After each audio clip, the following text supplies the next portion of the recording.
Alléluia. Alléluia. Bien-aimé, passe un moment dans l'adoration. Dis-lui, Seigneur, je ne suis rien sans toi. Je ne suis rien sans ton esprit. Je ne peux rien. Je suis vulnérable sans ton esprit. Je suis vulnérable au système de ce monde. Je suis vulnérable aux choses de ce monde sans ton esprit. Si j'ai trouvé grâce à tes yeux ce matin, remplis-moi encore de ton esprit. Ou induis ma tête et que ma coupe déborde. Fais-moi déborder de toi. Fais-moi déborder de ta présence au-dedans de moi, afin que je puisse affronter toutes les situations et toutes les choses qui m'arrivent dans le nom puissant de notre Seigneur Jésus. Alléluia. Amen. Seigneur, tu es merveilleux ce matin. Nous te disons merci, car tu as voulu encore ce matin nous appeler pour que nous puissions ici dans la communion fraternelle avec mes frères et mes sœurs pour te louer, pour te glorifier. Toi qui vis et règnes pour l'éternité, dispose-nous donc ce matin à t'écouter. Parle, Seigneur, au cœur. Parle directement à ces cœurs incrédules et donne-nous la crédulité qui vient de l'Éternel. Donne-nous, Seigneur, de te connaître et d'avoir cette intimité profonde et permanente avec toi, dans le nom puissant de notre Seigneur Jésus. Amen. Amen. Alléluia. Bon, écoutez, merci d'avoir acclamé pour moi. Est-ce que vous pouvez acclamer pour le Seigneur? Amen. Est-ce que ça vous dérange pas le soleil? Vous pouvez tirer le rideau, non? Ça va? Il fait chaud?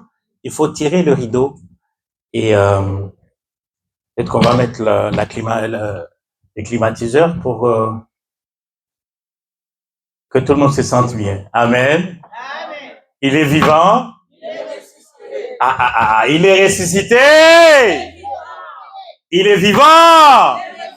Nous parlons de qui? Nous parlons de qui? Est-ce que tu peux lui montrer qu'il est vivant en acclamant?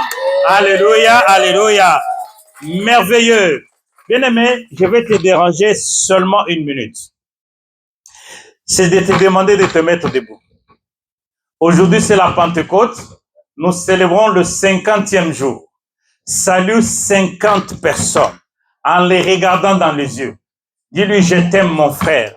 Je t'aime ma sœur, que tu sois venu adorer le Seigneur ce matin avec nous. Je t'aime et je suis content de te voir. Je t'aime. Je sais que le Seigneur vient nous prendre bientôt. Il est là en train de venir. Le Seigneur est à la porte. Il vient nous chercher. Il vient nous prendre. Alléluia, alléluia. Que le Seigneur vous bénisse. Alléluia. Acclame le Seigneur dès que tu as fini.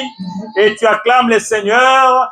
Tu pousses des cris de joie dans la présence du Seigneur. Alléluia, alléluia, alléluia. Dans son palais, tout s'écrie. Dans son palais, tout s'écrie. Dans son palais, tout s'écrie. Gloire à l'agneau, alléluia. Amen. Nous pouvons nous asseoir. Aujourd'hui, nous allons commencer différemment. Amen. Ces trucs dérangent un peu, hein? Mais ça va aller, au nom de Jésus. Amen. Et je souhaite commencer par vous saluer tous dans le nom du Seigneur Jésus. Amen. C'est nom précieux qui est au-dessus de tous les autres noms. Car c'est par le nom de Jésus que tout genou fléchit et que toute langue confesse que Jésus-Christ est Seigneur à la gloire de Dieu notre Père. Amen. Je suis très reconnaissant de ce que le Seigneur Jésus-Christ est en train de faire au milieu de nous. Right?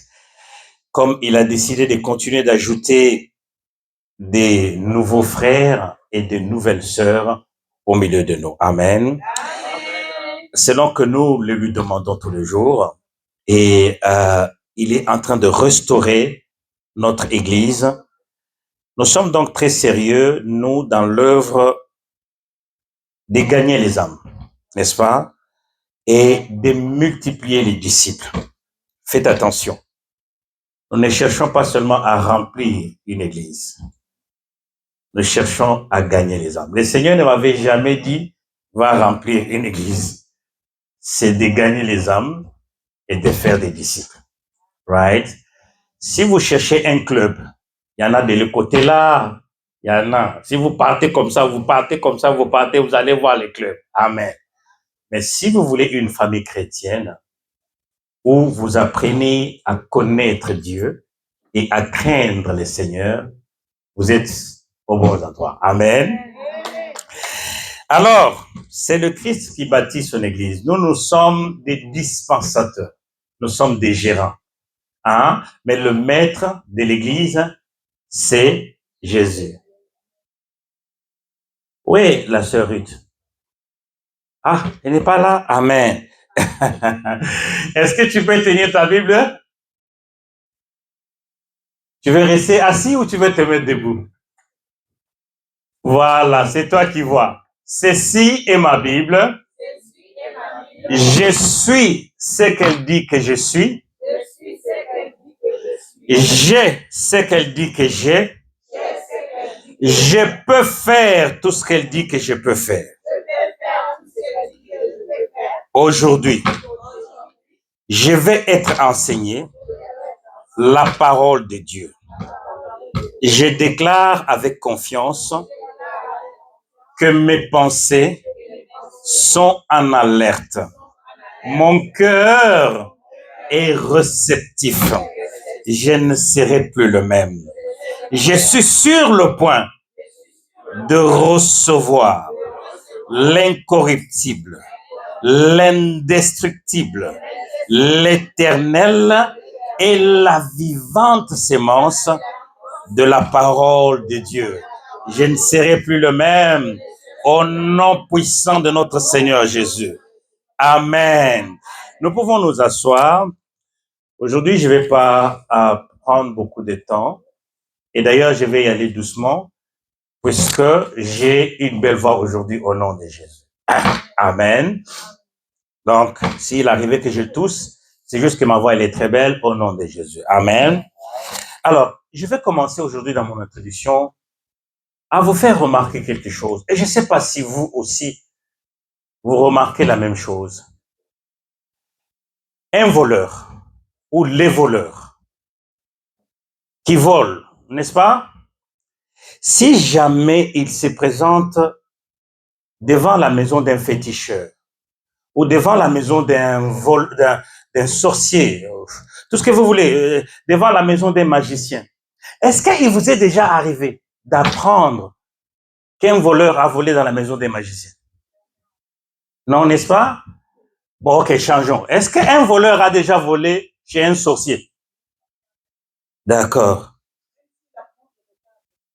D'accord. Que Dieu vous bénisse d'avoir ajouté ça, right?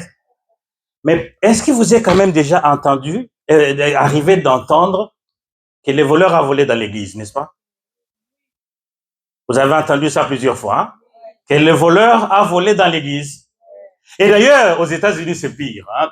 Quand ils font les offrandes comme ça, là, il y a la police, hein? Et il y a des agents de la police qui vont venir, ils vont se tenir. Lorsqu'on prend les paniers et tout ça, ils vont accompagner les gens. Jusque dans la cellule, ils vont compter l'argent. Ils vont se tenir là. Vous allez compter l'argent, ils sont là. Pourquoi? C'est puisqu'ils savent que les gens volent l'argent même dans l'église. So now, pourquoi c'est comme ça? Comment est-ce que nous avons tendance à avoir peur des sorciers, des magiciens et de tout ça? Mais nous n'avons pas peur de Dieu. Nous ne craignons pas Dieu. Nous pouvons faire n'importe quoi dans l'église. Vous avez déjà vu dans l'église des gens se battre, n'est-ce pas? Surtout les mamans. Est-ce que vous avez déjà vu dans l'église, n'est-ce pas? Les gens se battent. C'est ma place, hein? Mon enfant. À l'église, n'est-ce pas? Ça peut jamais arriver dans la maison, comment on appelle ça en français? Mais en anglais, c'est les shrines. Les temples, merci maman. Les temples, vous pouvez faire ça dedans. Mais c'est quoi? Pourquoi est-ce que nous avons nous avons peur du diable, mais que nous n'avons aucune crainte de Dieu? Moi, je vais vous dire pourquoi. C'est le Dieu que la religion nous a présenté. Est un Dieu. Voilà. Et les gens ont profité. Mais la plus grande raison, c'est celle que nous allons étudier aujourd'hui. Nous allons étudier la plus grande raison aujourd'hui et comprendre qu'est-ce qui se passe. Est-ce que nous comprenons qui nous sommes? Est-ce que nous avons compris qui nous servons? Parce que si nous avons réellement compris qui nous servons, déjà la façon que nous-mêmes nous allons les considérer amènera aussi les autres personnes à le faire de même. Aussi longtemps que nous ne considérons pas Dieu comme étant Dieu. Et les voleurs peuvent venir ici. Ils entrent dans l'église, on vole la chair. Ah! Ça, c'est même pire. On vole la chair de l'église. Ça peut pas arriver. Et vous allez dans les temples de l'autre là. Vous prenez quelque chose dedans et vous partez. Vous-même, vous allez retourner ça. Personne ne va rien vous dire. Vous-même seulement, vous allez aller retourner ça. Bien-aimés, ayons la crainte de l'Éternel. Mais nous allons voir aujourd'hui qu'est-ce qui nous donne la crainte de l'Éternel. Nous parlons aujourd'hui, nous sommes aujourd'hui la Pentecôte. Bon, c'est vrai que des célébrations, nous ne sommes pas trop, dans notre église, nous ne sommes pas trop dans les célébrations. Mais aujourd'hui, je voulais amener quelque chose à votre attention. C'est pourquoi j'ai choisi d'en parler aussi aujourd'hui, comme toutes les églises du monde entier parlent de la Pentecôte. Est-ce que nous devions encore célébrer la Pentecôte? La réponse directe est non. Mais nous pouvons nous souvenir de la Pentecôte. Right? Lisons, première lecture, Actes des Apôtres, chapitre 1er, verset 8. C'est le verset que tout le monde va lire aujourd'hui. Si vous allez à la télé, vous allez sur YouTube, vous verrez que tout le monde a lu Actes des Apôtres, chapitre 1, verset 8. Mais moi, je ne vais pas m'asseoir sur Actes des Apôtres, chapitre 1, verset 8. Nous allons développer. Amen.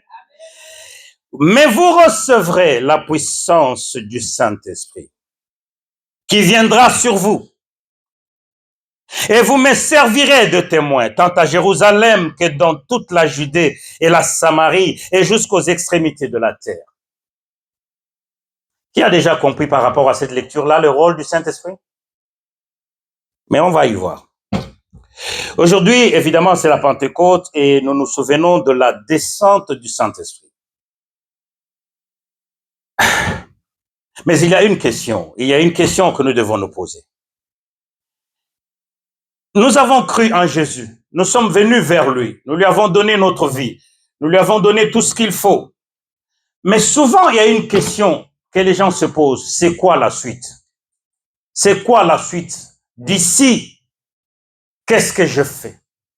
Qu'est-ce que je deviens? Mes amis, le Seigneur Jésus a fait de merveilleuses promesses à ceux qui croient en lui. Il les a fait à vous, il les a fait aussi à moi.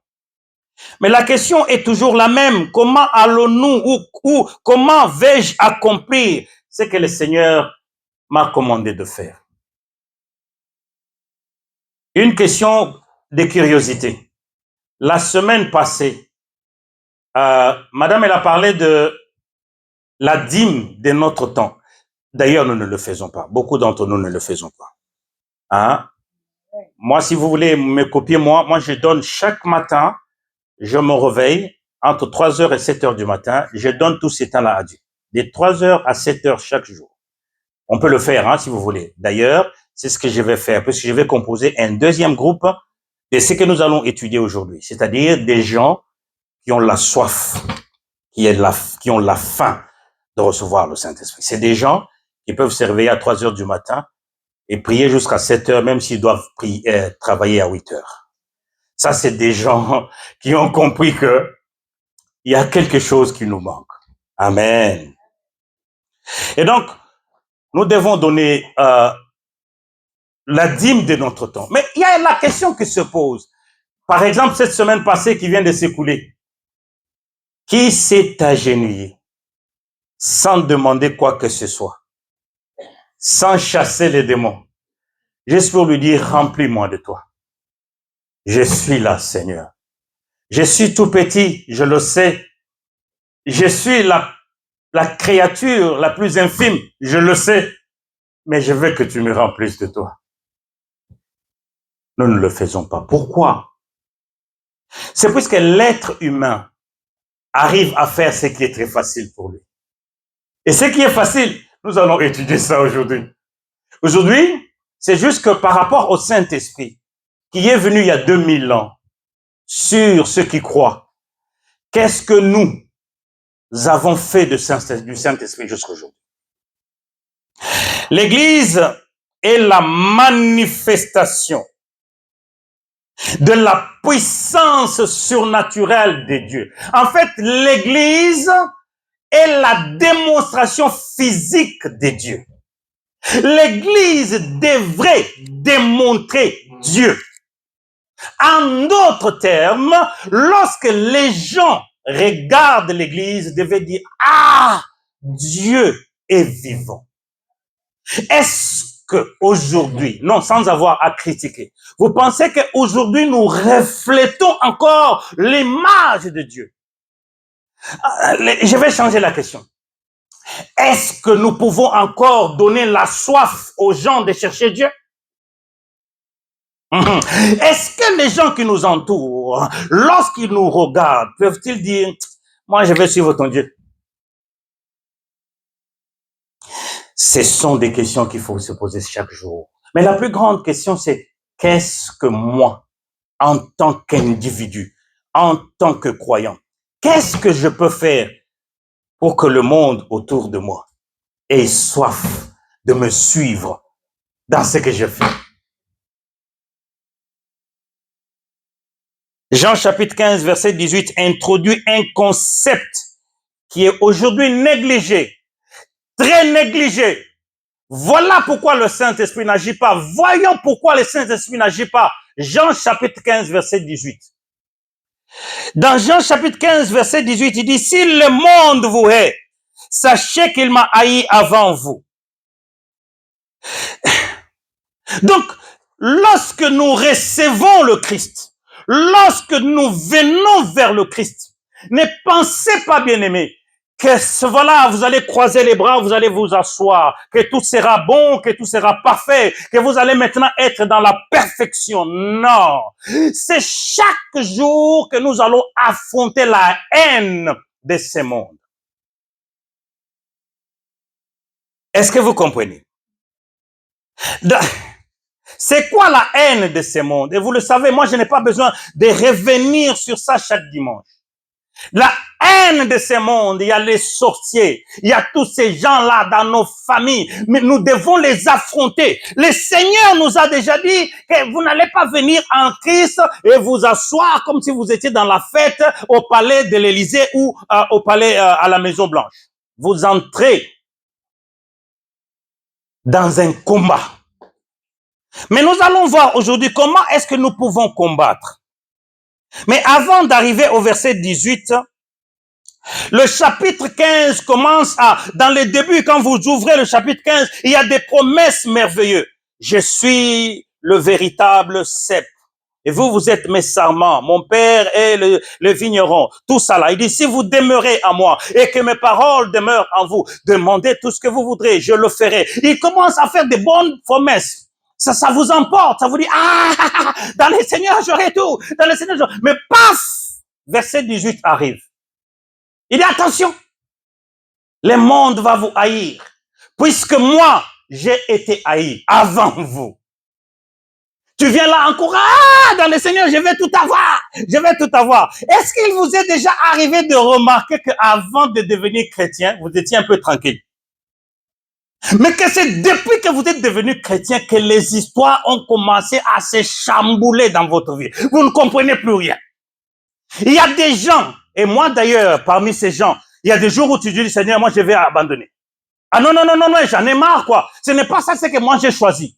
Il y en a beaucoup ici, même si vous ne le dites pas. Mais dans votre maison, vous le faites. Ne vous en faites pas, je ne vous condamne pas, puisque moi aussi, ça m'arrive de le faire. Et moi, c'est encore pire. Parce que quand je regarde les gens à qui tu prêches la parole de Dieu chaque jour, qui ne changent pas, tu te dis, ah Seigneur, est-ce que je ne me suis pas trompé d'occupation? Amen. Ça arrive à tout le monde. Mais je vais vous dire aussi aujourd'hui pourquoi ça arrive. Le verset 18 veut simplement dire que à partir de maintenant, puisque vous m'avez suivi et vous m'avez accepté, des choses terribles vont vous arriver. Le monde va vous haïr. En d'autres termes, les sorciers de ta famille ne seront pas contents que tu fasses entrer Jésus dans leur famille. Puisque cette famille-là, normalement, elle n'est pas dédiée à ce que le Seigneur Jésus puisse entrer dedans. Ils vont tout, je te dis, ils vont tout faire pour t'empêcher de faire entrer Jésus dans cette famille-là. Puisque la famille est scellée que Jésus n'entrera pas ici. Maintenant, toi, tu veux en faire entrer un feu étranger. Bien-aimé, tu vas voir ça. Que ça soit la nuit, que ça soit le jour, tu vas voir ça. Est-ce que tu as compris? Pourquoi? C'est puisque tu as pris la décision de dire que... C'est comme Jacob, n'est-ce pas? Jacob est né dans la famille d'Abraham. N'est-ce pas qu'Abraham, on parle de la stérilité dans la famille d'Abraham? Bon, c'est vrai qu'on dit que Sarah était stérile. Mais ça vient d'Abraham. Jacob et son père, Isaac, pareil. La femme avait la stérilité pendant tout. Mais Jacob a eu le même problème pendant plusieurs années. Il a compris que ces choses doivent s'arrêter. Mes enfants ne doivent pas continuer de vivre la même situation. C'est pourquoi à Bethel, la Bible dit que Jacob s'est battu contre Dieu. Il y a des choses dans la Bible, quand tu dis, ah, comment quelqu'un peut se battre avec Dieu? Ah oui, hein? Non, mais il a résisté Dieu pour lui dire, assez, c'est assez. Mon grand-père avait ce problème. Mon père avait ce problème. La femme que j'ai aimée de tout mon cœur a ce problème. Mes enfants n'auront pas ce problème. Est-ce que tu peux te tenir un jour dans ta maison et dire, je vois l'allée où ça commence à partir là. Ma mère avait ce problème. Moi, je me vois dans ces problèmes. Que ça s'arrête ici. Est-ce que nous pouvons commencer à le faire? Dis amen très fort. Mais qu'est-ce qui nous manque à faire? Le Seigneur Jésus n'a jamais dit que nous n'aurons pas de problèmes. Il voulait justement dire que les problèmes, les troubles n'auront pas les derniers mots dans notre vie. Ils viendront de différentes manières et de différentes sources, mais ils n'auront pas le dernier mot dans votre vie. Est-ce que tu veux que les problèmes qui t'arrivent puissent avoir le dernier mot dans ta vie? Il y a des gens qui sont fatigués de la vie. Puisque la vie les a tabassés à mort. La vie les a frappés de toutes les manières. Et ils sont fatigués. J'en ai marre. J'en ai marre que je meure même. C'est quand tu commences à chercher la mort que la mort ne viendra pas. Elle va fuir loin de toi. Lève-toi plutôt. Au lieu de commencer à chercher la mort, dis non, je ne suis pas créé pour mourir. Je suis créé pour influencer ma génération. Et je vais l'influencer. Je vais absolument influencer ma génération. Je vais changer tous ceux qui viennent après moi. Ni mes enfants, ni leurs enfants, ni des enfants de mes enfants. Personne ne passera par ça. C'est toi qui as ça dans tes mains. Tu as ça entre tes mains. Qu'est-ce que tu veux de ceux qui viennent après toi? Qu'est-ce que tu veux que ça arrive à ceux qui viennent après toi? Moi, je les vois surtout, excusez-moi, dans les gens avec lesquels nous vivons. Les gens de ce pays, quoi. Vous savez de qui je parle. Ils ont cette habitude-là. Oh, ma mère est morte du cancer. Oh, ma grand-mère, elle était... Et elle me commence, moi aussi je pense que... Au nom de Jésus, ferme ta bouche. Et toi, tu n'es pas ta mère, et toi, tu n'es pas ta grand-mère. Les gens que toi, tu commences à inviter toi-même les cancers, puisque eux sont morts de cancer. Est-ce que vous comprenez? Sortez de ces choses-là. Dis Amen très fort. Sortez de ces choses-là. Votre portion, votre héritage n'est pas ces choses-là. Le Seigneur n'a pas voulu ces choses-là. Et nous allons le voir aujourd'hui. Tu as besoin donc de quelque chose, de l'aide. Le Seigneur Jésus avait compris qu'il ne pouvait pas nous laisser comme ça. Il ne pouvait pas nous laisser comme des orphelins. Il fallait qu'il y ait quelqu'un, un homme qui puisse nous aider. Et le Saint-Esprit, aujourd'hui, nous avons des problèmes puisque nous ne le comprenons pas. Nous ne savons pas que le Saint-Esprit, c'est quelqu'un qui vit avec nous. Nous pensons toujours que le Saint-Esprit, c'est une puissance, c'est son... Mais le Saint-Esprit vit avec nous. Là, il est là, assis ici avec nous. Il est là avec nous. Dis Amen très fort. Et c'est ça le problème que nous avons, c'est puisque nous avons l'impression que, le Saint-Esprit, c'est juste, le Saint-Esprit, non. Changeons d'ailleurs à partir d'aujourd'hui notre façon de prier. C'est un conseil, après c'est toi qui vas voir. Tu sais, nous avons cette habitude de venir. Même toi-même, si après la prière, on te demande, attends, tu as prié. À propos de quoi? Tu vas même pas le dire. Tu vas même pas le dire. Et d'ailleurs, aujourd'hui encore très grave, il y a des gens dans l'église, je ne les critique pas, mais je vous dis un fait, qui ont commencé à imiter les gens qui parlent en langue. Il est fatigué, il veut pas parler, il veut plus prier. Que tellement la prière devient chaude. Tu vas l'entendre lui aussi. Vous avez vu, je n'ai pas publié ça dans le groupe, hein, je ne voulais pas vous embêter. Il y a une dame qui, lui, elle a commencé à chanter la chanson de Michael Jackson.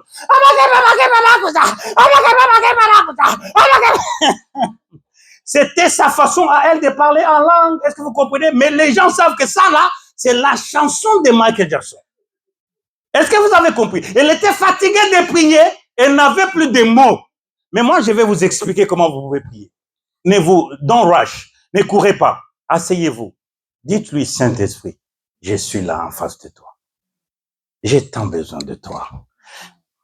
Parle comme tu parles à ta copine, comme tu parles à tes relatives. Dis-lui, j'ai tellement besoin. J'ai entendu, j'ai lu dans la parole de Dieu les choses que tu as pu faire. J'ai tellement envie de vivre ces choses. Est-ce que c'est juste pour eux ou est-ce que moi aussi, je peux bénéficier de ça? Parle. Tu n'es pas obligé de crier, tu n'es pas obligé de sauter.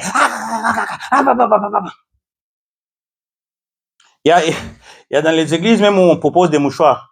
On pousse les gens à pleurer. Hein. Tu verras, quelqu'un dans les protocoles va commencer à marcher avec les mouchoirs. Les gens vont commencer à pleurer. Maintenant, à la fin du culte, bon, moi, si j'étais pasteur de ces églises-là, j'allais commencer à recevoir ces gens-là. Après le culte, maman, viens. Ma soeur, viens. Tu vas pleurer. Pourquoi? Il va te dire, j'avais senti la présence. Est-ce que la présence de Dieu doit te faire pleurer? Tu as vu les gens qui ont vu la présence de Dieu. Moïse était en train de se promener avec ses moutons. Il a vu un gros feu. Dis un peu gros feu. Il a vu un gros feu qui brûlait. Mais l'arbre là ne brûlait pas. Il dit, mais attends, je vois ou je ne vois pas. Et pendant qu'il voulait s'approcher, il a entendu, Moïse, stop. Enlève d'abord tes sandales. Parce que là où tu es, c'est un endroit sanctifié. Il a commencé à pleurer. Mais bon, est-ce que vous comprenez? Les gens sont toujours amenés dans les émotions. Attention, le Saint-Esprit peut utiliser tes émotions. Mais toi, tu ne peux pas utiliser tes émotions pour prouver que, je sens le Saint-Esprit. Je sens. Il est là. Je sens. Le Saint-Esprit est tellement mal enseigné qu'aujourd'hui, nous avons beaucoup de problèmes dans l'Église. Bien-aimé, lève ta main droite comme ça. Dis après moi, il n'y a pas de puissance sur cette terre qui dépasse la puissance du Saint-Esprit. Répète-le, il n'y a pas de puissance sur cette terre qui dépasse la puissance du Saint-Esprit. Écoutez, Jésus savait que tu allais affronter les sorciers de ta famille. Jésus savait que tu allais affronter tous ces gens-là, les marabouts, comment on les appelle d'autres là, les vaudous de ton pays. C'est pourquoi il t'a donné le Saint-Esprit. Pour que, afin que aucune puissance, je dis bien, aucune puissance ne puisse rien faire contre ta vie. Car le Saint-Esprit est la présence de Dieu en toi. Commencez à comprendre que Dieu en toi, personne ne peut te toucher. Ils peuvent même louer les sorciers des villages voisins à votre village et des villages voisins aux voisins de votre village. Ils ne te feront rien aussi longtemps que tu demeures en lui. Amen. Église dit Amen très fort. Tu vois, c'est ce que j'ai dit au début. Nous avons cette tendance-là à avoir peur du diable, mais nous ne savons pas que le diable a été créé par Dieu. Non seulement il a été créé par Dieu, mais aujourd'hui il est dégradé. On lui a enlevé tous les galons, tous les grades. Il n'a plus rien sur lui et en lui. Est-ce que vous savez pourquoi le diable est contre nous?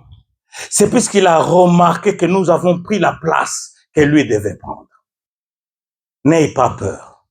Non, sinon, laisse-moi changer le français. N'ayez plus peur. Si tu avais peur avant, n'ayez pas peur.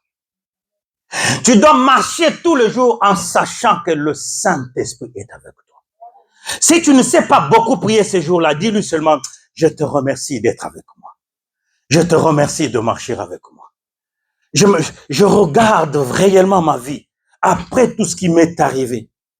Après tout ce qu'ils ont cherché à faire contre moi. Je me regarde, j'ai dit, si ce n'était pas toi, je n'allais pas arriver jusqu'ici. Je ne l'ai peut-être pas compris bien tous les jours, mais là, je commence à réaliser que si ce n'était pas pour toi, Seigneur Jésus, je ne serais pas. Quelqu'un comme moi, je suis tous les jours reconnaissant. Et moi, je ne vous ai jamais caché. Moi, je sors de ces familles-là, on dit que ce sont des familles de loups. Mais je suis là. J'ai des enfants. En Afrique du Sud, il est arrivé même un moment, j'étais très malade. À l'hôpital, on a dit, monsieur, vous n'allez pas avoir des enfants. Et tu sais, les médecins dans les pays étrangers, ils vont pas comme ça, comme chez nous. Hein. Chez nous, ils vont essayer comme ça. Ils te paffent direct. Vous n'allez pas avoir des enfants. J'ai dit, vous mentez. Ils sont là, mes enfants. Dis amen très fort. Est-ce que vous avez compris? C'est-à-dire que si ce n'était pas pour lui, des gens comme les nous là, on serait où? Confie-toi en lui. Amen. Abandonne-toi à lui. Si je ne termine pas mon message, ce que je suis venu te dire aujourd'hui, c'est d'ouvrir ton cœur, d'avoir soif de l'Esprit Saint. Amen. De désirer avec tout ton cœur, au-dessus de tout ce que tu peux désirer. Désire d'abord le Saint-Esprit. Et s'il n'y a qu'une seule prière que tu peux faire toute ta vie, continue de demander le Saint-Esprit. Continue de demander le Saint-Esprit jusqu'à ce que tu le sentes en toi. Continue de demander le Saint-Esprit jusqu'à ce que tu saches que j'ai fini tout le Saint-Esprit. Oh, tu ne peux pas finir le Saint-Esprit. Le christianisme n'est pas simplement un changement d'habitude ou d'attitude. Tu arrêtes de prendre l'alcool, tu arrêtes ceci, non. Le christianisme, ce n'est pas simplement ça. Le christianisme, c'est vivre dans la puissance de Dieu afin de glorifier Dieu devant toutes sortes de batailles ou de problèmes qui peuvent arriver. Si le Seigneur ne se glorifie pas dans les problèmes qui t'arrivent, si le Seigneur jusqu'aujourd'hui ne s'est pas encore glorifié vis-à-vis de ces gens qui te combattent, il y a un souci. Est-ce qu'il est avec toi ou est-ce que c'est toi qui ne le cherches pas bien? Tu dois témoigner la gloire du Seigneur par rapport à ce qui t'arrive. Dieu n'est pas venu juste nous, il n'allait pas nous laisser comme ça. Il savait ce que le diable allait nous faire. De quitter le monde du diable, de devenir enfant de Dieu. C'est pas un jeu. le diable n'allait pas le supporter. Il allait tout, et il est en train de le faire. Ici, il y a des gens qui souffrent pour rester enfant de Dieu. Quand tu te trouves dans ta maison toute seule, tu commences à revivre ta vie de tu as tendance à, est-ce que je dois rentrer ou est-ce que je ne dois pas rentrer? Ce n'est pas à toi, c'est lui. Il est en train de tout faire pour t'attirer. Pour t'attirer. Beaucoup de personnes parlent du Saint-Esprit, ici et là-bas. Mais je pense, c'est toujours moi, hein, je pense que nous n'avons pas jusqu'aujourd'hui compris réellement le Saint-Esprit. Mes amis, je dois insister pour dire que Jésus nous a prévenus que puisque nous le suivons, le monde qui a haï le Seigneur Jésus va aussi nous haïr. Ça ne sera pas du pain sur la planche. Ça ne sera pas petit, ça sera vraiment grave. Le monde ne va pas nous laisser tranquilles. Et ça, nous devons le comprendre. Mais la bonne nouvelle est que il nous a accordé le Saint-Esprit. C'est ça la différence que nous avons. Il a dit dans Malachie chapitre 3 verset 18, qu'est-ce qu'il a dit? Malachie chapitre 3 verset 18. Vous avez oublié. Il dit, car vous verrez maintenant de la différence entre ceux qui me servent et ceux qui ne me servent pas. Vous verrez de la différence entre ceux qui me connaissent et ceux qui ne me connaissent pas. Quelle est cette différence? Non, et ils ont l'argent, n'est-ce pas? Ils ont l'argent, ils ont des maisons. Mais ce n'est pas de cette différence que le Seigneur parlait. C'est qu'il, dès qu'il l'a mis en nous, eux n'en ont pas. Ils ne peuvent pas l'avoir. Est-ce que vous avez compris? Amen, amen.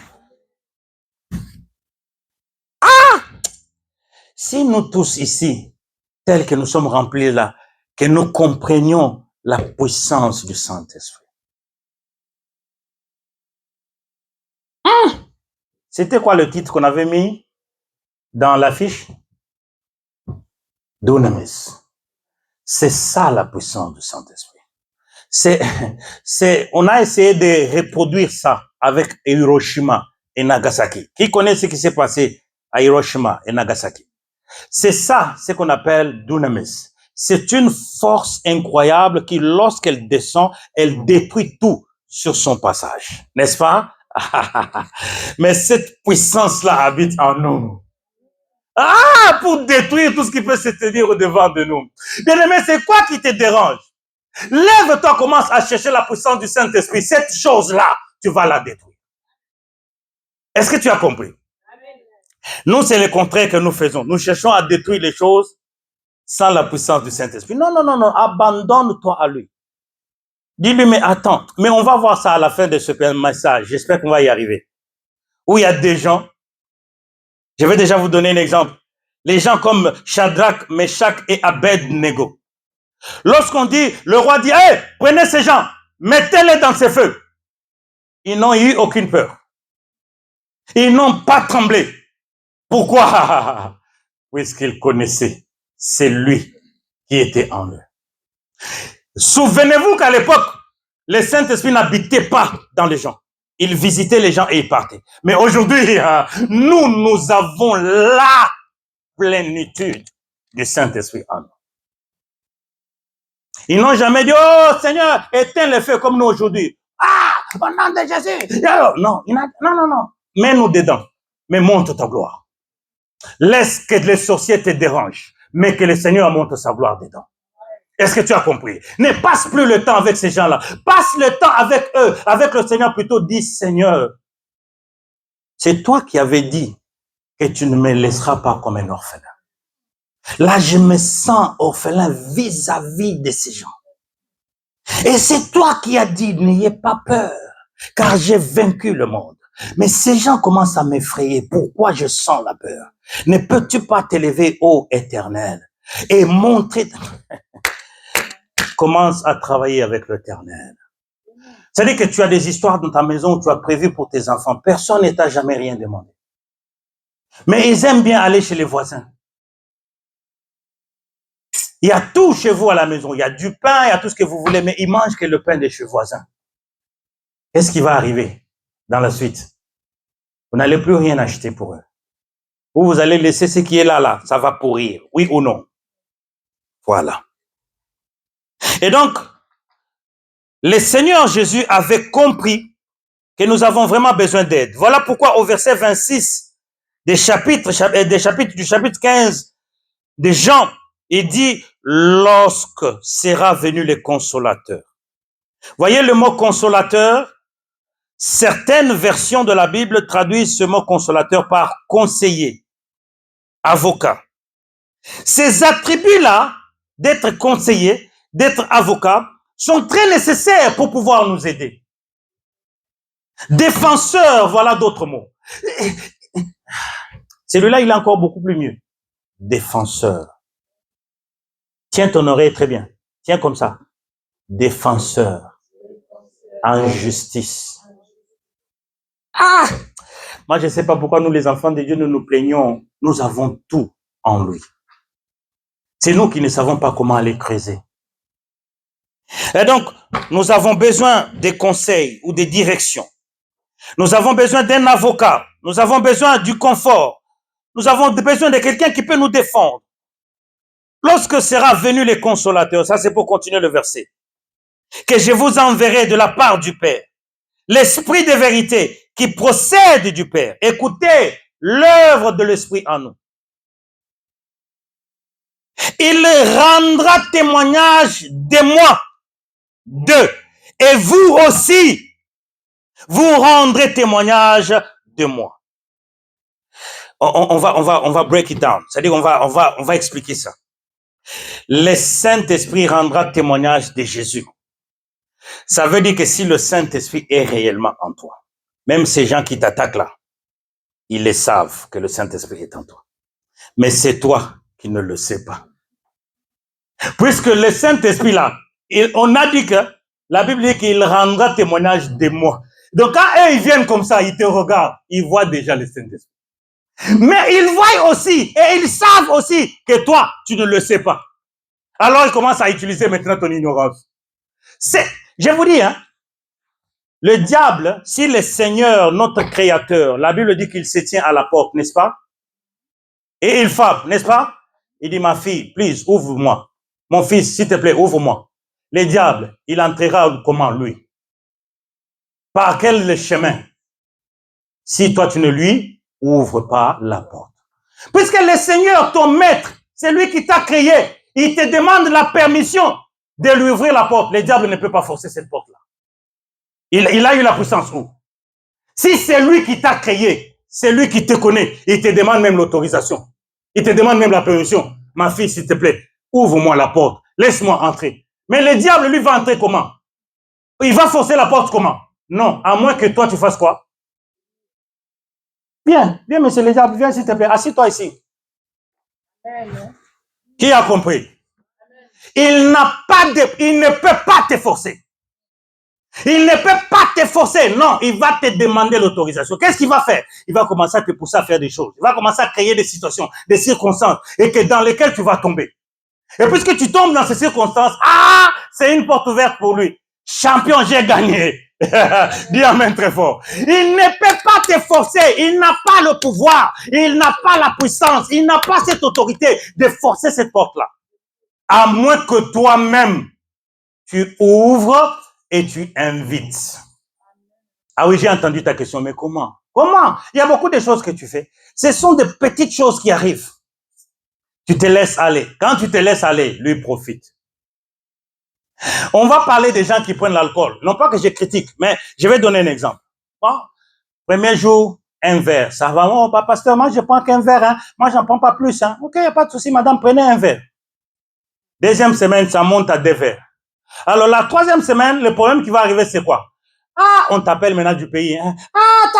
Tata, tu sais, ici, le problème... Ça te fait bouger la tête. Au lieu de 2 verres, tu montes à 3 verres. Maintenant, toujours la même semaine, un autre problème arrive. Comme on dit, le malheur ne vient jamais seul. Donc, tu te retrouves maintenant avec 4-6 problèmes. Tu te dis, au lieu de 3 verres, une bouteille. Tu montes petit à petit.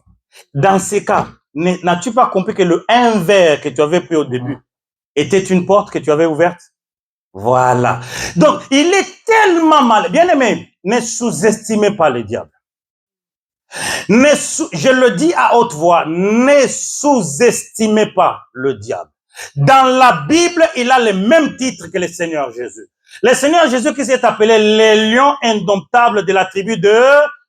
Et le diable est aussi appelé, on dit, les lions rôdent autour de vous cherchant qui dévorer. Donc, les lions de la tribu de Juda et ces lions qui rôdent autour de nous, ils sont tous des lions. Le même pouvoir est aussi reconnu au diable. C'est pour te dire, fais attention. Amen.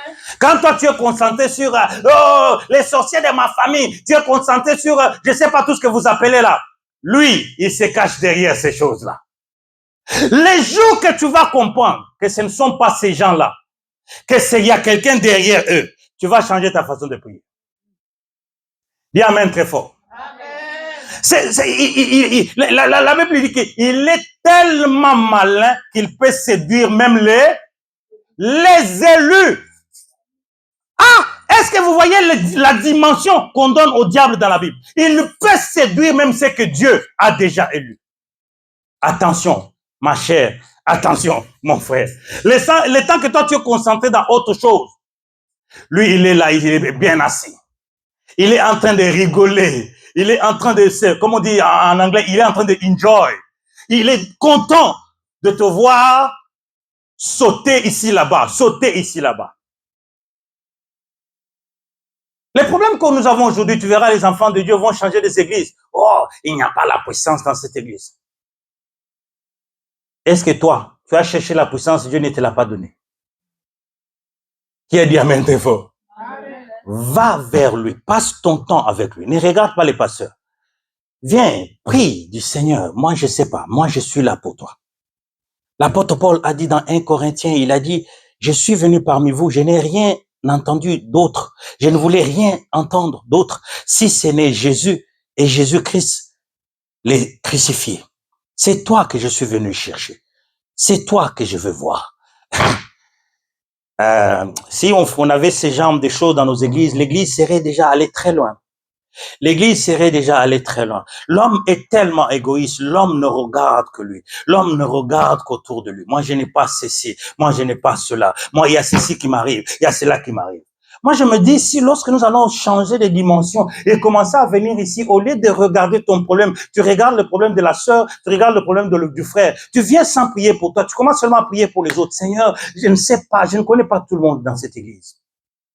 Mais s'il y a des gens qui traversent des problèmes de sorcellerie, je me lève pour eux, Éternel. Laisse que tu étendes ta main dans leur vie. S'il y a des gens ici qui souffrent de maladies chroniques, papa, étends ta... Plus tu penses aux autres, plus l'Éternel accomplit pour toi. Amen. Il y a dit amen. Mais l'église, aujourd'hui, on nous a formés, on nous a formatés à être égoïstes, à ne tourner qu'autour de nous-mêmes.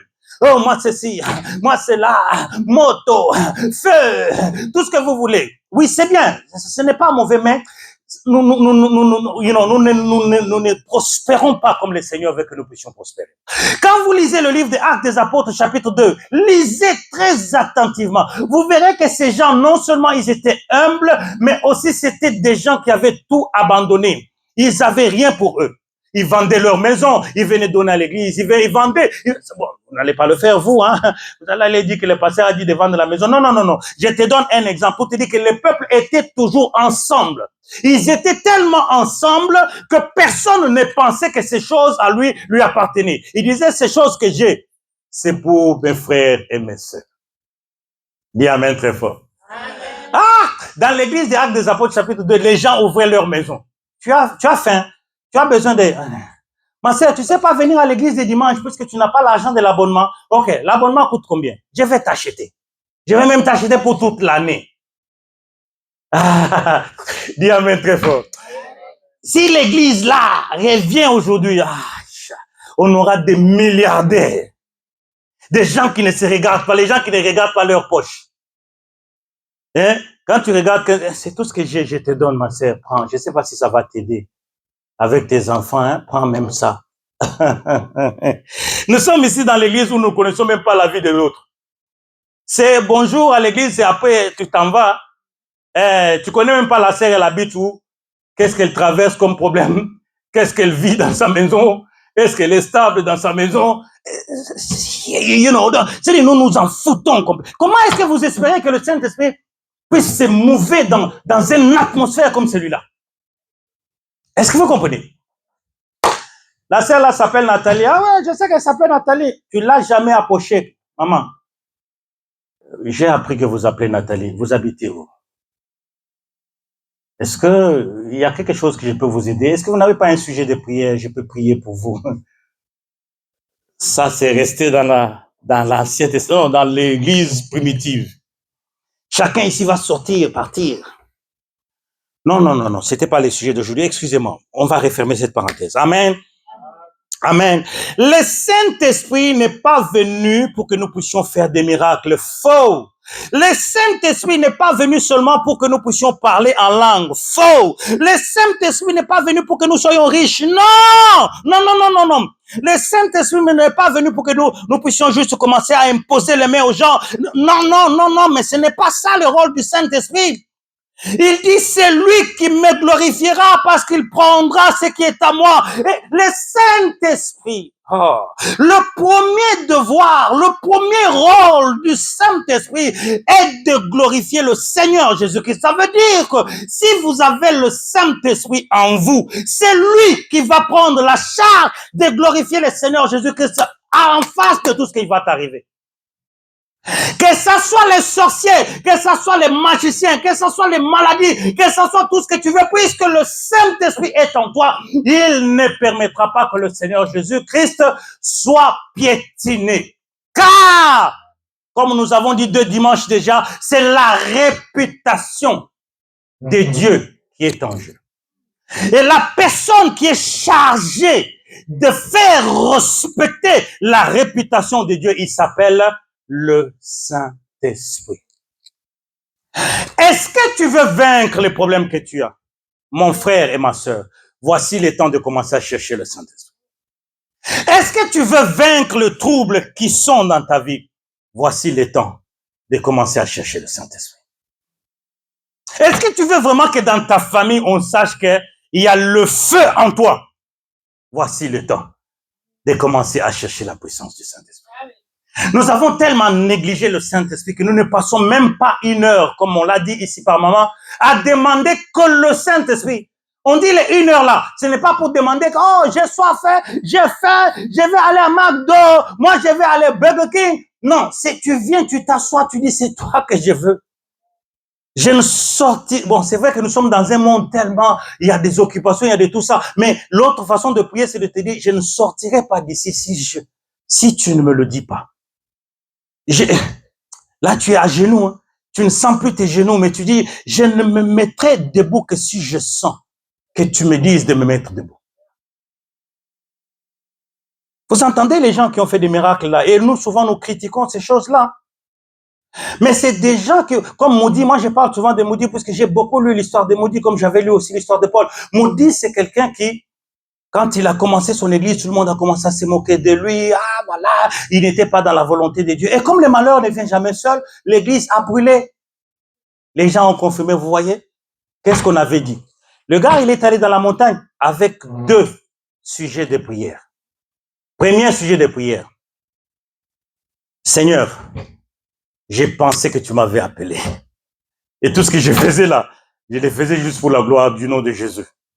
Alors, pardonne-moi, puisque j'ai fait quelque chose que tu ne voulais pas que je fasse. Mais, permets-moi quand même de voir le Seigneur Jésus-Christ, les jours qu'il viendra, que je voie même son dos, puisque j'ai péché contre toi.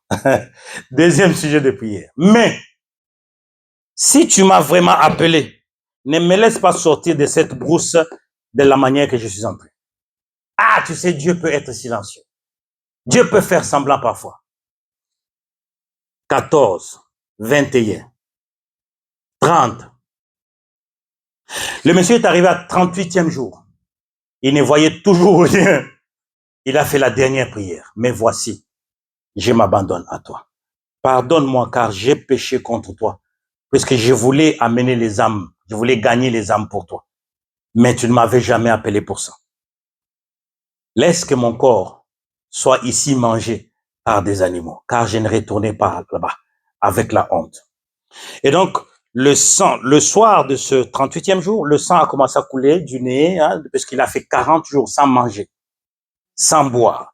Et donc, le sang, et il priait beaucoup. Et donc, le sang a commencé à sortir des oreilles, du nez, et les fourmis ont commencé à suivre le sang. Ils sont entrés dans le nez, partout. C'est là qu'au 39e jour, il a dit, je te dis merci de m'avoir permis de vivre à quelques années et de m'avoir permis de voir ce que j'ai vu. Maintenant, tu peux prendre mon âme, car je suis prêt. Ah, mes frères et mes sœurs, cherchons le Seigneur. Moi aussi, je suis dans ça. Ne pensez pas que moi, je suis déjà arrivé. Non. Je suis aussi, moi, en train de chercher le Seigneur.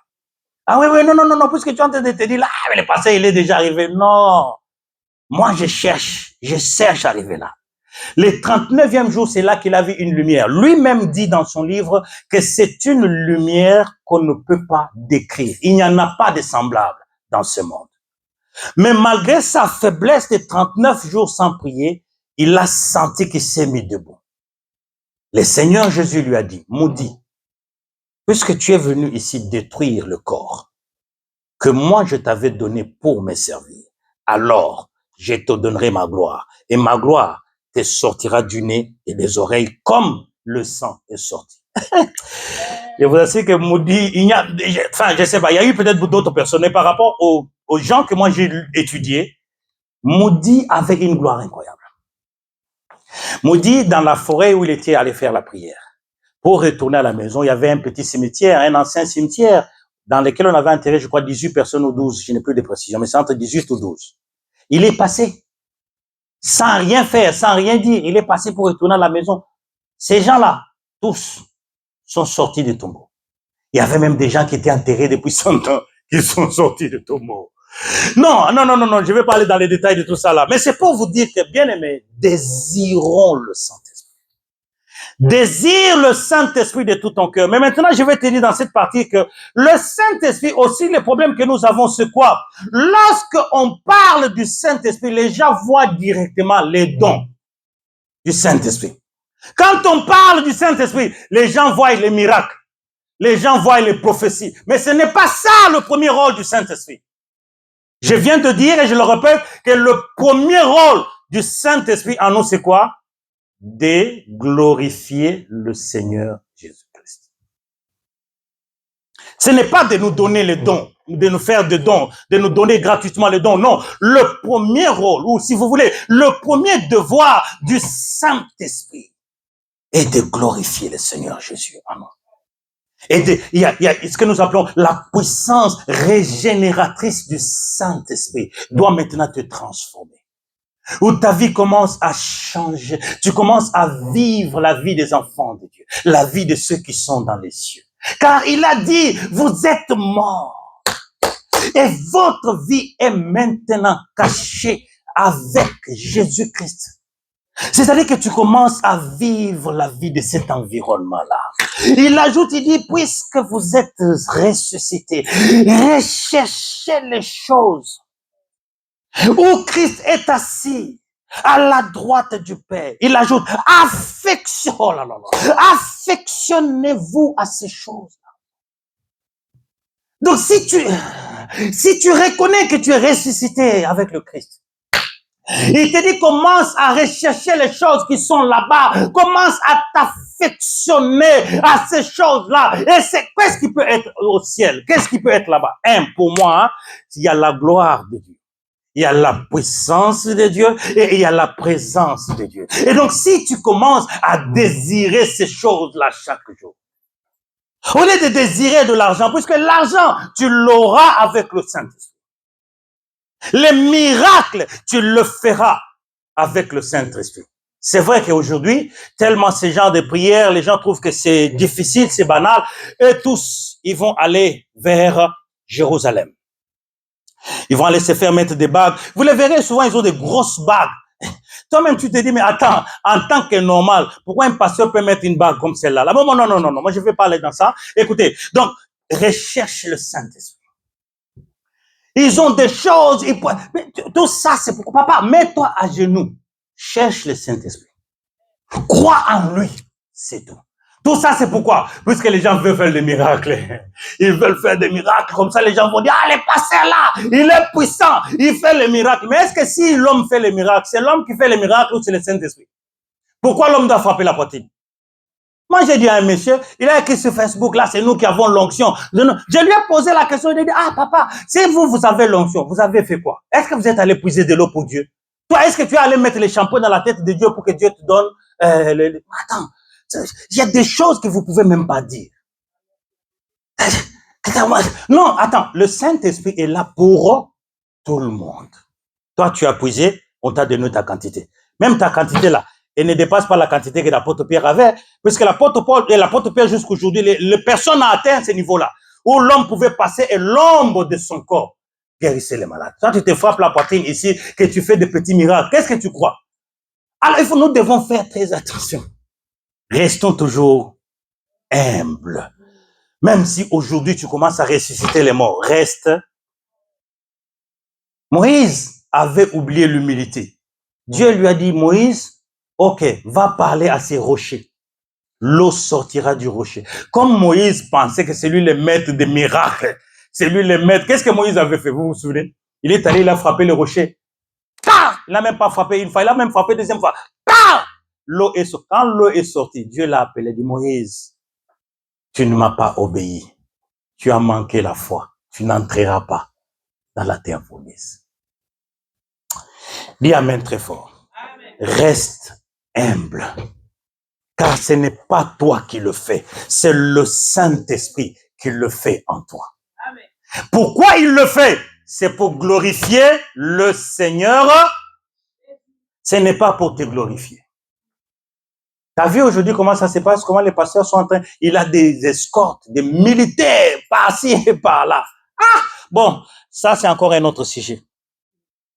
La première manifestation doit être de te donner la puissance de Dieu. Si le Saint-Esprit est venu passer des vacances en toi, si le Saint-Esprit est juste venu se promener en toi, alors ta nouvelle naissance a un souci. La première chose que le Saint-Esprit doit faire en toi, c'est de te donner la puissance de Dieu. Dis un peu très fort la puissance de Dieu. Maintenant, j'ai une petite question provocatrice, supportez. Est-ce que si quelqu'un a la puissance de Dieu, il aura encore peur d'une autre puissance? Voilà. Tu vois, ça commence à prouver que beaucoup, nous parlons du Saint-Esprit, mais nous ne connaissons pas le Saint-Esprit. Parce que si nous avons réellement le Saint-Esprit, nous n'aurons peur de rien et de personne. Il a dit Amen. Amen. Est-ce qu'il t'est déjà arrivé de te réveiller la nuit à 3 heures du matin et d'aller prier dans ta rue? Tu as peur de qui? De la police? Des chiens? Amen. Non, c'est comme ça qu'on mesure que tu as le Saint-Esprit. Toi-même, tu te mesures. Tu te réveilles le soir, la nuit, à 3 heures du matin. Tu sors dans ta rue, tu commences à commander. Au nom de Jésus, je commande tous les esprits qui sont dans cette rue de libérer cette rue. Au nom de Jésus. C'est pour ça que le Seigneur nous a appelés. Tu vas voir, tu vis dans un quartier où les enfants, les filles par exemple, se touchent de prostituées. Tu vis dans un quartier où les garçons par exemple ne prennent que du chanvre et de l'alcool. Mais tu as le Saint-Esprit, n'est-ce pas? Tu es là avec le Saint-Esprit dedans. Non, sors la nuit. N'attends pas que le Saint-Esprit te dise de sortir. Sors toi-même. Je sors ici avec la puissance du Saint-Esprit. Tu te mets dans les coins de la rue. Tu lèves tes deux mains. Au nom de Jésus, en qui moi j'ai cru. Et par la puissance du Saint-Esprit, je vous commande tous, esprit d'alcool, de prostitution, de sortir de cette rue, au nom de Jésus. Tu retournes, tu dors. Tu comprends? Le matin, le diable va te tenter. Il va te montrer encore des petites filles qui vont faire pire. Tu vas rigoler. Tu vas dire, au nom de Jésus, je vous ai déjà chassé. La question, c'est de savoir pourquoi est-ce que nous avons le Saint-Esprit? Qu'est-ce que nous faisons avec le Saint-Esprit? Excusez-moi, je vais parler dans ma langue. Pour vendre les cacahuètes. Les gens ont le Saint-Esprit juste pour vendre les cacahuètes. Les gens ont le Saint-Esprit pour attirer les gens. Que les gens viennent faire les cheveux chez moi. Non, c'est pour plaisanter. En fait, nous devons définir nous-mêmes déjà pourquoi est-ce que nous avons le Saint-Esprit. Nous l'avons pourquoi. Tu es rempli du Saint-Esprit, mais tu as peur déjà dans ton téléphone qu'il y a des numéros quand ils t'appellent toi-même, tu commences à dire, non, ne prends pas cet appel, oh. Tu risques de les voir la nuit dans ton sommeil. Mais tu as le Saint-Esprit. Tu as le Saint-Esprit.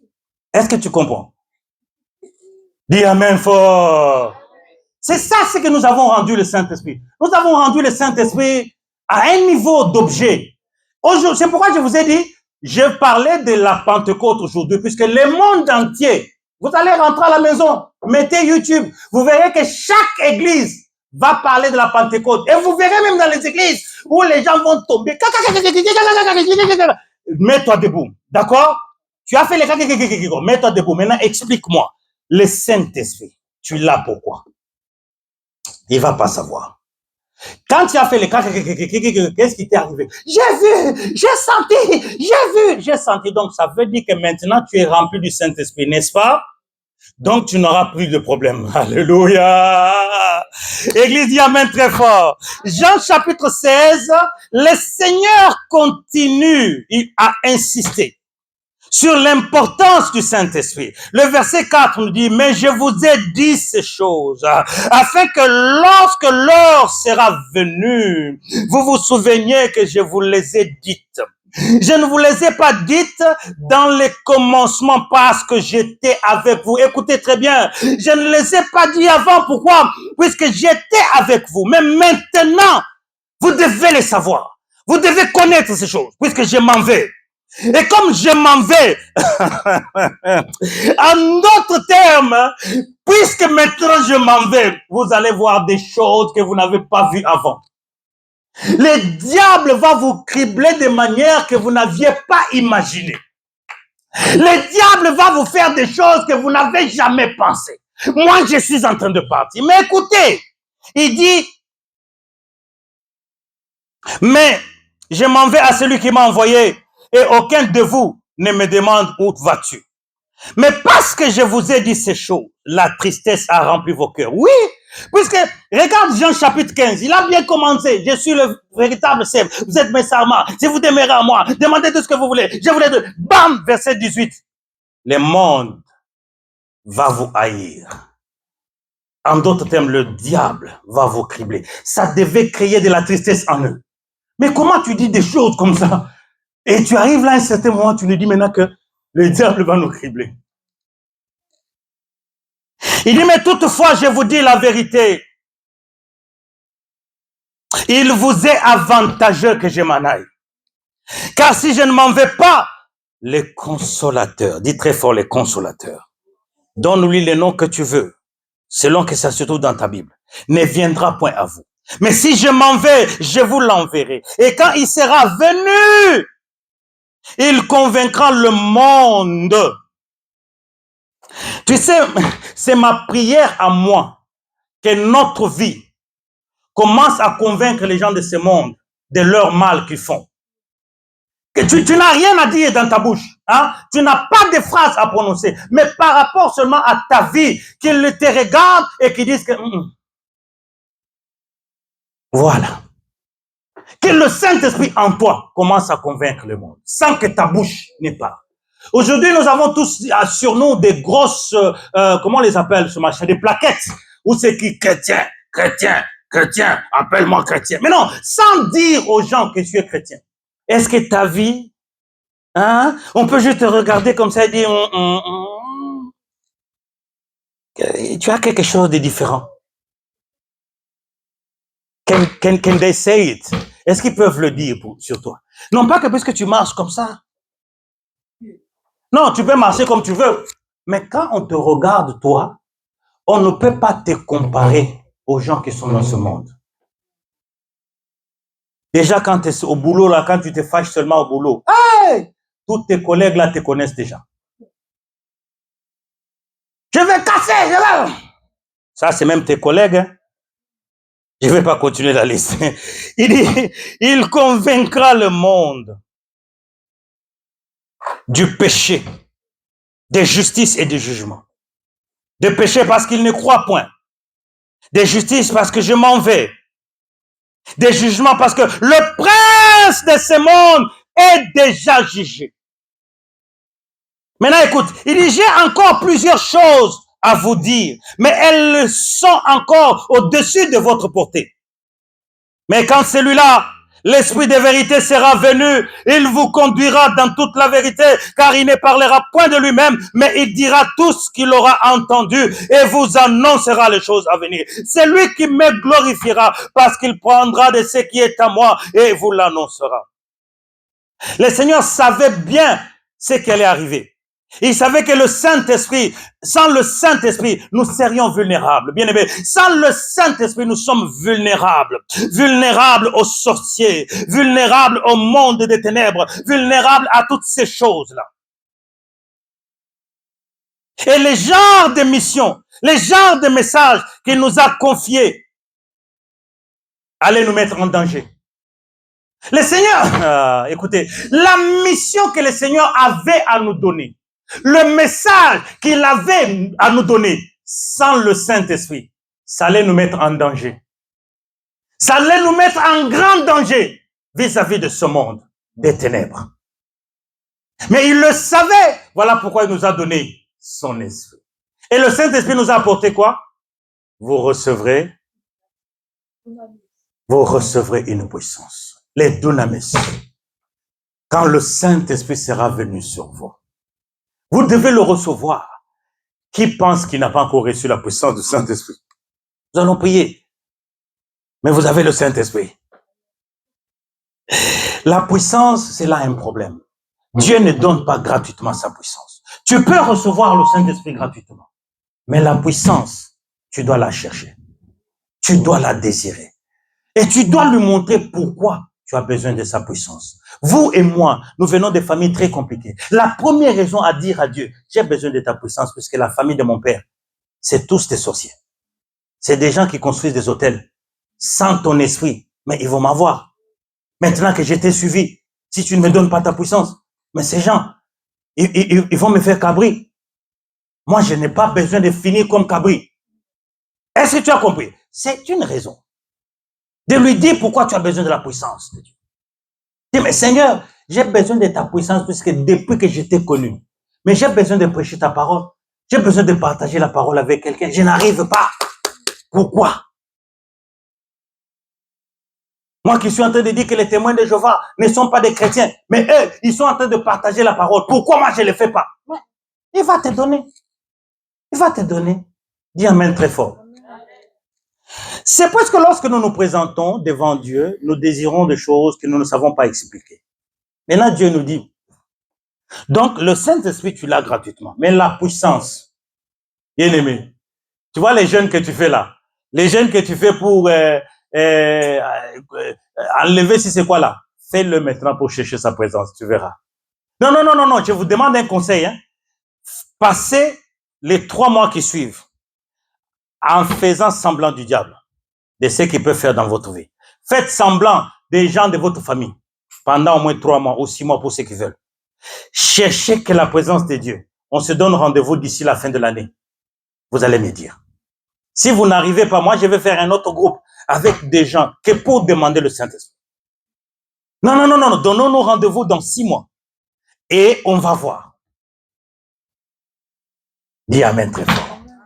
Dieu n'est pas, nous avons dit dimanche passé, Dieu n'est pas un homme pour mentir. Il n'est pas un fils de l'homme pour se repentir. C'est dans quel passage encore? Nombre chapitre 22 verset 19, n'est-ce pas? Quand vous ouvrez maintenant Jérémie chapitre 32 verset 17, il dit, Père, rien n'est difficile pour toi. C'est toi et moi qui ne savons pas faire confiance à Dieu. Et amen très fort. Ma prière, hier, nous avons parlé avec maman à la maison, on a dit, cette place, c'est petit, oui, mais si le Seigneur peut nous la donner, comme ça, nous allons avoir des temps à nous enfermer ici, bien-aimés, à pleurer pour avoir la puissance du Saint-Esprit. On ne va pas rechercher la puissance du Saint-Esprit pour commencer à faire tomber les gens. Hein. Parce que si après ça, tu viens commencer à tomber ici, bien-aimé, je vais t'exclure de l'église. Non, non, c'est pour plaisanter. Non, non, non, on ne va pas chercher la puissance de Dieu pour faire tomber les gens. C'est pour que les problèmes qui sont dans nos vies là puissent partir. Puisque ça ne plaît pas à Dieu du tout. Ça ne fait pas plaisir à Dieu du tout de nous voir, nous, enfants de Dieu. Nous disons que nous avons le Saint-Esprit. Mais nous sommes tourmentés par des bêtises. Par les sorciers. Lui-même, la sorcellerie là, il avait eu ça par les cacahuètes. Quelqu'un lui a donné seulement comme ça les beignets. Il est devenu sorcier. La puissance qu'il a reçue, il a reçu ça par des beignets. C'est ça, il commence à te tourmenter. Vous pensez que ça plaît à Dieu? Dieu est content de ça? Alors, nous allons commencer à travailler. Nous avons fini. Donc, ce que je voudrais vous dire, en exemple, c'est de vous donner les exemples des gens sur lesquels le Saint-Esprit venait seulement. Daniel n'avait jamais prié que Dieu puisse tuer les lions. Que le feu, je demande le feu, que le feu puisse tuer ces lions. Non, il était là. Il avait vu les lions. Mais il avait confiance dans la personne qui est en lui. Si c'est toi qui me conduis, si j'ai trouvé grâce à tes yeux, que ces lions ne me fassent rien et que ta gloire éclate dans ce pays. Ah oui, dis ça à Dieu, Seigneur. Si j'ai trouvé grâce à tes yeux, si vraiment je suis à toi, laisse que la sorcière de ma famille là se convertisse et témoigne devant tout le monde. Alors ta gloire va s'éclater.